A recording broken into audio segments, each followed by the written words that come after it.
My mom and stepfather ignored me for years, now they're forcing their way into my life. But I let them taste exactly what being forgotten feels like. I suppose I should start by saying I've never really had a normal relationship with my mom. Actually, calling her my mom feels weird because, to be honest, she was more like a stranger than a parent. She took off when I was just a baby. I was too young to even remember her leaving, but what I do remember is how my dad, Mark, picked up all the pieces and did everything he could to raise me alone. He was my real parent, always was. Don't get me wrong, I wasn't completely cut off from my mom, Sarah. I'd see her every now and then, but it was like a random acquaintance showing up in your life once in a blue moon and pretending they care. The court gave her visitation every other weekend, but she rarely, if ever, followed through. I remember times when I was a little kid, sitting by the window, waiting, thinking maybe she'd show up this time. But nope, she'd either bail or drop me off early because she had other plans. The thing that really bugs me is she didn't even try, not at all. She would quit jobs just to avoid paying child support. My dad busted his ass working long hours while she was out there doing God knows what. Twice, she even ended up in jail because she didn't pay what she owed. Can you imagine? Jail for not wanting to take care of your own kid. I heard about it through the grapevine because she didn't tell me directly. I found out from my uncle. It's messed up, right? Anyway, when I was about 6, Sarah met this guy, Phil. He was older than her, maybe by 10 years, and from what I could gather, he thought he was some kind of hero for saving her, whatever that meant. I wasn't really a part of their life. I saw them like 5 times from the age of 6 to 14. Yeah, just 5. And every time was the same, awkward, forced, and full of fake smiles. I hated it. They would try to act like we were some happy family, but all I could think was, who are you kidding? Phil, though, man, he was something else. He really tried to force himself into my life. I remember one time, I was maybe around 10, and he showed up at one of my school's Father's Day activities. My dad wasn't able to make it that day, but I wasn't mad about it. He always made time for me in other ways, so missing one thing wasn't a big deal. But Phil, being Phil, saw this as his moment. He came up to me like he was some kind of replacement and said, "Hey, Jamie, I can step in if you want. I'm here for you." I remember just staring at him, not knowing whether to laugh or scream. Like, dude, no, you're not my dad. You're not even close. I barely know you, and you have no right to act like you're stepping in for him. I was polite at the time, just said something like, "I'm fine," and walked away. But inside, I was fuming. I didn't even tell my dad about it because I didn't want him to feel bad. The worst part? Phil would try to make it seem like I was the one missing out. He'd drop these little comments like, "If only your dad had done more for you, maybe you wouldn't feel so distant." Distant? I was close to my dad. He gave me a good life while Sarah didn't give a crap. I finally had enough of his jabs and told him straight up, "Don't talk about my dad. He's better than Sarah will ever be, and he's done more for me than you can even imagine." He never tried that stepdad crap with me again. The only consistent thing about Sarah and Phil was their absence. They had their own family. They had 3 kids together, and I didn't even know their names until much later. I wasn't invited to family gatherings, birthdays, or any of that stuff. It's like they just erased me from their lives as soon as they had their new family. Losing my dad when I was 14 was one of the hardest things I've ever gone through. I mean, it felt like my entire world fell apart overnight. One minute, we're making dinner plans and talking about me starting high school, and the next, he's just gone. A heart attack, just like that. No warning, no nothing. I didn't even get to say goodbye. I remember the day so clearly, the phone call, the panic, the moment when everything froze. My uncles, Pete and Rob, came over right away, but it was like I couldn't hear anything anyone was saying. Everything just became noise. I felt numb, like someone had just ripped my life in half, and I was left with the jagged edges. After the funeral, things moved fast, faster than I was ready for, to be honest. The house where I grew up, the one my dad worked so hard to keep for us, had to be sold. I didn't have much say in it. It wasn't like I had anywhere else to go. My uncles offered to take me in right away, which I'll always be grateful for. They didn't hesitate. Pete and Rob had always been more like older brothers to me than just uncles, so I knew I'd be safe with them. Still, it felt like I was leaving behind everything I had left of my dad. Now, here's the part where my mom and Phil show up again. Surprise, surprise, right? It had been years since I'd seen either of them, and all of a sudden, after my dad's death, they're acting like they care, like they're going to swoop in and be the heroes. Sarah didn't even come to the funeral. Not because she was too devastated to show up, nope, she didn't have time. Can you believe that? No time to bury the man who took care of her kid when she couldn't be bothered. But Phil, oh, he showed up. Of course he did. The funeral was over, and I was sitting with my uncles, trying to process everything, when Phil walked over to me. I remember looking up at him, thinking, what the hell do you want? He had that stupid, fake concerned look on his face, the kind where you know someone's just doing it for show. He sat down next to me and said, you know, Jamie, you can always come live with Sarah and me. We've got room for you. I just stared at him, not knowing whether to laugh or scream. This guy, who I'd seen maybe 5 times in my whole life, who wasn't even man enough to show up at the funeral with my mom, was offering me a place to live. No, thanks, man. I wasn't about to leave my uncles, the only real family I had left, to go live with people who barely knew I existed. I told him no, that I was staying with Pete and Rob, and that was that. Or so I thought. Phil wasn't one to give up so easily, though. He went on this whole rant about how family is important and how your mom and I really want to be there for you now. Now? Where were they when I was a kid, huh? Where were they when I was sitting by the window, waiting for Sarah to show up for her court-ordered weekends? Now they want to be parents? Too little, too late. I shut him down pretty hard after that. I told him I didn't need their pity or their help, that my dad had raised me just fine without them, and I wasn't about to let them waltz into my life now just because it was convenient for them. Phil didn't like that. His face got all red, and he started sputtering about how I was just a kid and didn't understand how hard things had been for Sarah. Oh, please. I wasn't about to sit there and let him talk down to me like that, so I said, hard for her? My dad's the one who had to pick up the pieces after she ditched me. Don't even try to act like she's the victim here. He stormed off after that, but not before throwing in some passive-aggressive comment about how I'd regret cutting them out of my life. Yeah, sure, like I was going to lose sleep over not having Sarah and Phil around. Please. After that, I packed up my stuff and moved in with Pete and Rob. They were amazing, honestly. I was grieving, but they gave me space to process everything in my own time. They didn't push me to move on or get over it. They let me be angry, sad, confused, whatever I needed to feel. They let me feel it, and that's something I'll always be thankful for. The move itself was weird. Leaving my childhood home, the place where I had all these memories of my dad, was hard. Every room reminded me of him, whether it was the kitchen where we'd cook together or the living room where we'd watch movies every Friday night. It wasn't just a house to me, it was the only place I'd ever felt truly safe. But it was gone now, just like my dad, and there was nothing I could do about it. The first night at Pete and Rob's place, I barely slept. I kept expecting my dad to walk in and tell me everything was going to be okay. But he wasn't there, and it wasn't okay, not by a long shot. I tried to keep myself busy after that, throwing myself into school and anything else that would keep me from thinking too much. But no matter what I did, it always came back to that emptiness, the fact that my dad wasn't there and he never would be again. And you'd think that after everything, Sarah and Phil would just leave me alone, right? Wrong. Phil called a few more times after I moved in with my uncles, trying to reconnect or whatever.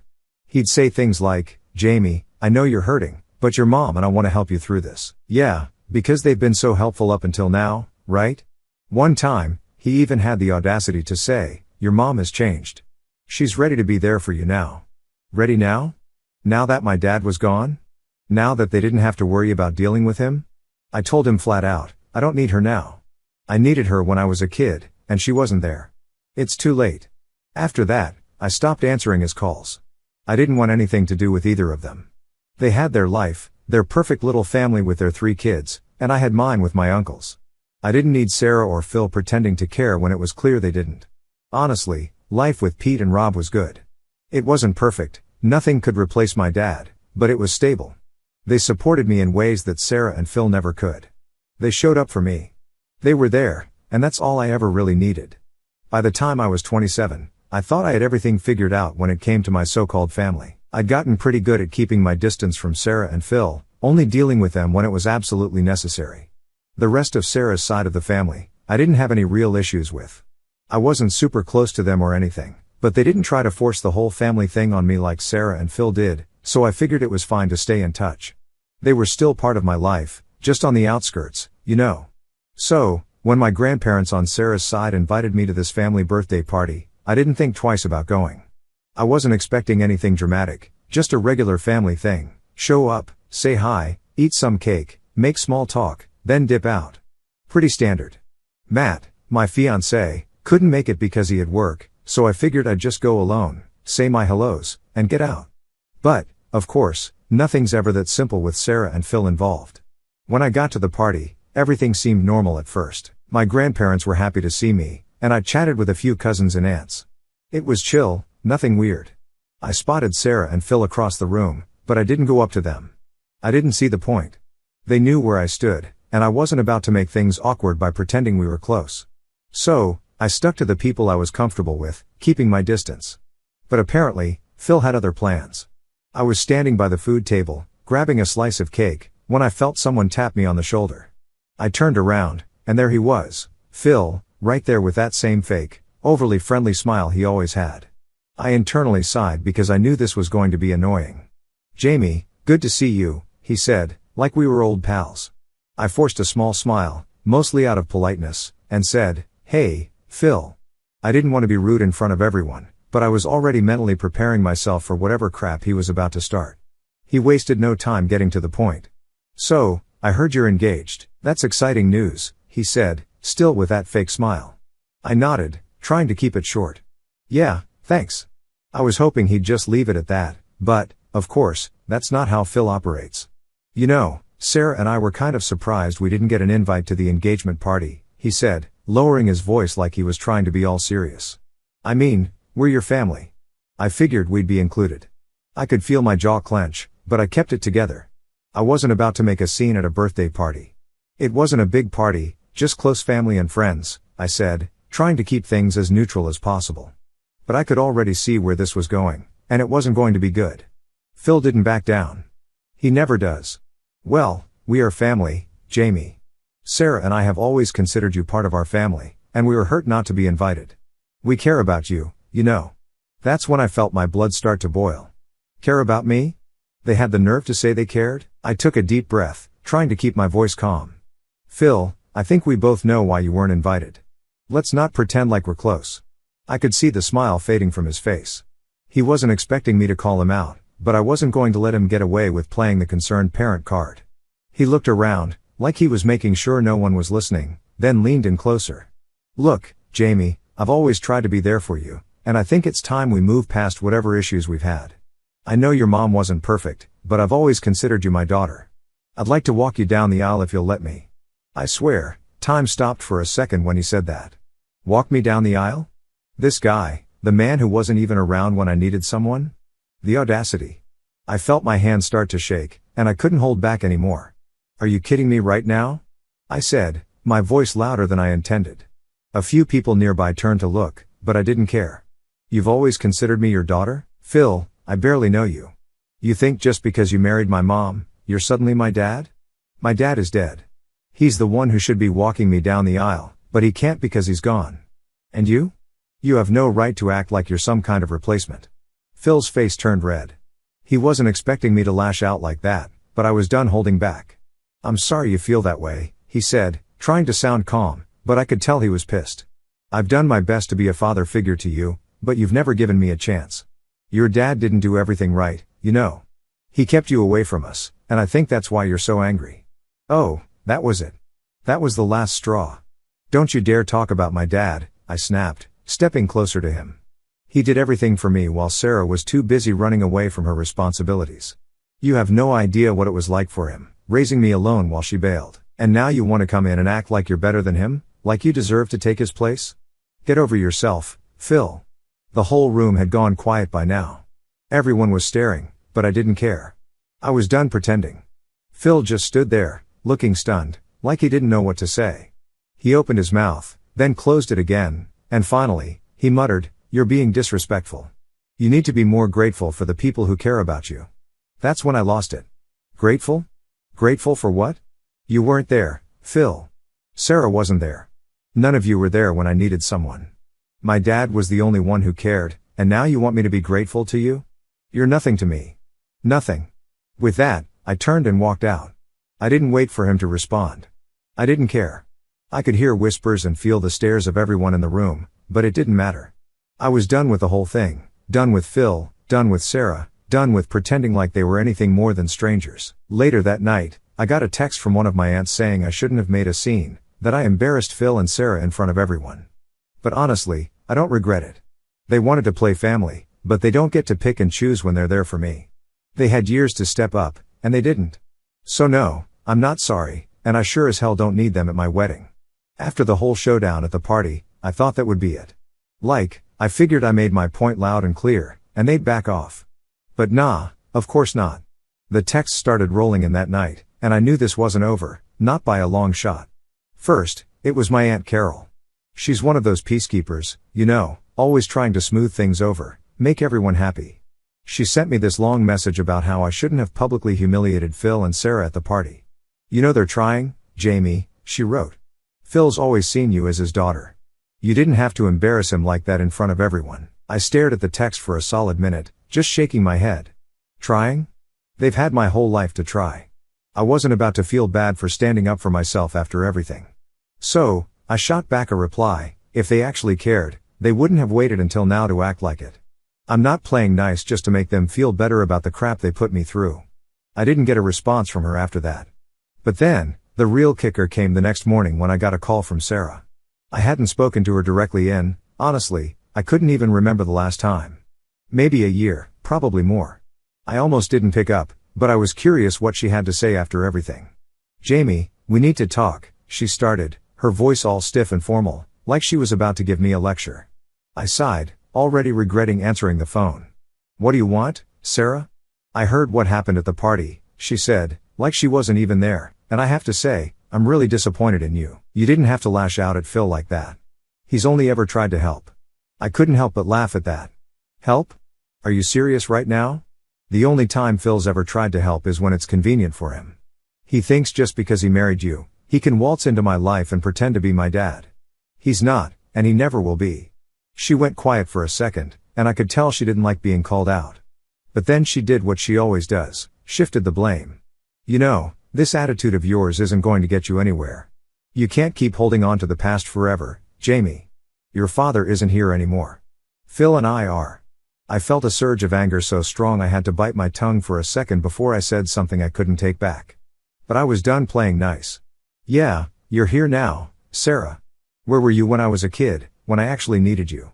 Don't act like showing up now makes up for everything you did, or didn't do. She sighed, that kind of annoyed sigh she used to do when I was a kid, like I was being difficult for no reason. I know I made mistakes, Jamie, but it wasn't easy for me either. I did the best I could. The best you could? I cut her off. The best you could do was leave me with Dad and barely show up for your weekends. You didn't even try. You weren't there, Sarah, so don't stand there and tell me you did your best. There was another long pause, and I could hear her struggling to find something to say. Finally, she went with, I'm your mother, Jamie. You don't get to talk to me like this. I couldn't help it, I laughed again, but this time it wasn't because it was funny. It was just ridiculous. You're my mother? Really? You think that title means something just because you gave birth to me? You lost the right to that a long time ago. You weren't a mother then, and you're not one now. That must have hit a nerve because her voice got all sharp and defensive. You need to stop living in the past. You're going to regret cutting us out of your life, Jamie. Phil's only ever wanted to help you, and you're throwing it back in his face. At that point, I was done with the guilt trips, done with her excuses, done with her trying to make me the bad guy. No, Sarah, the only thing I regret is wasting my time thinking you'd ever care. Don't call me again. And with that, I hung up. I sat there for a few minutes, just staring at my phone, trying to process everything. Part of me was pissed that she still didn't get it, pissed that she was trying to make me feel like the villain in this whole thing. But another part of me felt free, like a weight I'd been carrying for years had finally been lifted. I didn't owe them anything, not my time, not my forgiveness, nothing. But, of course, it didn't stop there. Later that day, my cousin Brianna called. She's closer to my age, and we'd always gotten along fine, so I figured maybe this call would be different. But nope. Jamie, I heard what happened. Are you okay? She started. It seemed genuine enough, so I let my guard down a little. Yeah, I'm fine. It's just, they don't get it. They never will, Brianna sighed, and I could already tell where this was going. I get that you're upset, but don't you think you were a little harsh? Phil's been trying, and Sarah, well, she's still your mom, you know. I groaned. Not you too, Brianna. I don't want to hear it. They didn't try. They didn't show up for me when it mattered, and now they think they can just waltz back in and play family. It doesn't work like that. I know, she said, trying to sound understanding, but they're still family. Maybe you could just, I don't know, meet them halfway? I could feel my patience wearing thin. Meet them halfway? How about they meet me halfway for once in their lives? I'm done bending over backward to make them feel better about what they did. Brianna went quiet, and after a few awkward seconds, she just said, okay, I get it. I'm sorry if I overstepped. I didn't want to be mad at her, it wasn't her fault, but I was tired of everyone making excuses for Sarah and Phil, tired of people acting like I was the one who needed to fix things when they were the ones who broke it. That night, I sat down with Matt and told him everything that had happened. He listened, like he always does, and just said, you don't owe them anything, Jamie. You've done more than enough. It's okay to let go. And that's when I realized he was right. I didn't need to keep carrying this weight anymore. I didn't need their validation, their approval, or their version of family. I had my own life now, my own future to build with people who actually cared about me. So, I blocked Sarah and Phil's numbers, and for the first time in a long time, I felt like I could finally breathe. I thought that after blocking Sarah and Phil, things would calm down, that I'd get some peace and they'd finally get the hint. But, of course, they didn't. I should have known better. Instead, they took things up a notch. I wasn't answering their calls or texts, so Phil decided the next best thing was to show up at my apartment. Yeah, you read that right. The guy literally showed up at my front door, unannounced, like we were close or something. It was a Saturday afternoon, and I was just hanging out, trying to enjoy a quiet weekend. Matt was out running errands, and I was catching up on some stuff at home. I heard a knock at the door, and I wasn't expecting anyone, so I figured it was probably just a package or a neighbor. But when I opened the door, there was Phil, standing there like he belonged. I stared at him, speechless for a second. What are you doing here? I finally asked, not even trying to hide the irritation in my voice. We need to talk, he said, all serious, like this was some kind of intervention or something. You've been ignoring us, and that's not fair. We deserve a chance to explain ourselves. I crossed my arms, blocking the doorway. I've heard all your excuses, Phil. There's nothing left to explain. He looked frustrated, like he couldn't believe I wasn't just letting him in. Jamie, this has gone on long enough. Your mom and I want to fix this. We're your family, and you're shutting us out. I laughed, not because it was funny, but because it was just so typical of him. Family? You don't get to show up now and act like you've been family all these years. Where were you when I was growing up? Where was Sarah? You can't just ignore someone for half their life and then show up when it's convenient. Phil stepped forward, trying to inch his way into the apartment, but I wasn't budging. We didn't ignore you. Your dad, I cut him off, my voice sharp. Don't you dare bring my dad into this. He was there for me every single day while Sarah bailed on me. You've got no right to speak about him. I could see his face getting red, and I knew I'd hit a nerve, but I didn't care. I was done holding back. I'm just saying, he started, clearly trying to keep his cool. Your dad didn't make things easy for us. He never let us get close to you. I felt my blood boil at that. Are you kidding me? My dad didn't make things hard. Sarah didn't even try, and you're just as bad. You showed up a handful of times and acted like you were doing me a favor. Don't stand here and pretend like you've been some kind of father figure to me. You weren't there. Phil's face hardened, and I could see he was getting angry now. You need to stop living in the past, Jamie. You're an adult now. You can't keep blaming your mom and me for what happened years ago. Oh, trust me, I'm not living in the past, I shot back, but I'm not about to pretend like you and Sarah have changed just because you're suddenly interested in playing happy families. You can't rewrite history to make yourselves feel better. Phil let out a frustrated sigh and ran his hand through his hair. We've been trying, Jamie, we've been trying to make things right, but you keep pushing us away. You're going to regret cutting us out like this. And there it was, the guilt trip, the same one Sarah tried to pull. It was like they'd rehearsed this or something. But I wasn't falling for it. Regret? I said, my voice dripping with sarcasm. What exactly am I supposed to regret? Cutting out the people who weren't there when I needed them? Letting go of people who only show up when it suits them? No, Phil, the only thing I regret is letting you and Sarah back into my life at all. He just stood there, staring at me, like I was some ungrateful kid who didn't appreciate what he was offering. You're making a mistake, he said, his voice low and cold. You're going to realize one day that you need us. I shook my head, completely done with this conversation. No, Phil, I don't need you. I never did. And with that, I stepped back and slammed the door in his face. For a second, I just stood there, my heart pounding in my chest. I couldn't believe it had come to this, but at the same time, it felt like a huge weight had been lifted off my shoulders. For the first time in years, I felt like I was finally free of all the guilt, all the pressure, all the fake family nonsense that Sarah and Phil had been trying to push on me. Of course, it didn't end there. I heard him knock again, this time louder. "Jamie, open the door." He called through the door, his voice angrier now. "We're not done." But we were done, as far as I was concerned. We were more than done. I didn't even bother responding. I just walked away from the door and sat down on the couch, turning up the TV to drown out the sound of his knocking. After a few minutes, he finally gave up and left. Later that night, I got a message from Sarah. It was short and passive-aggressive, just like I expected. "I heard what you did. You'll regret this." I didn't even bother replying. I deleted the message and blocked her number again, this time for good. When Matt came home and I told him what happened, he just shook his head. "I can't believe they still don't get it," he said. "You've been more than fair with them." "Yeah, well, they're never going to get it," I said, "and I'm done trying to make them understand." And that was it. That was the moment I realized I didn't owe them anything. Not my time, not my forgiveness, not even a conversation. They had years to be there for me, and they chose not to. So now, I was choosing to live my life without them, and for the first time, I felt okay with that.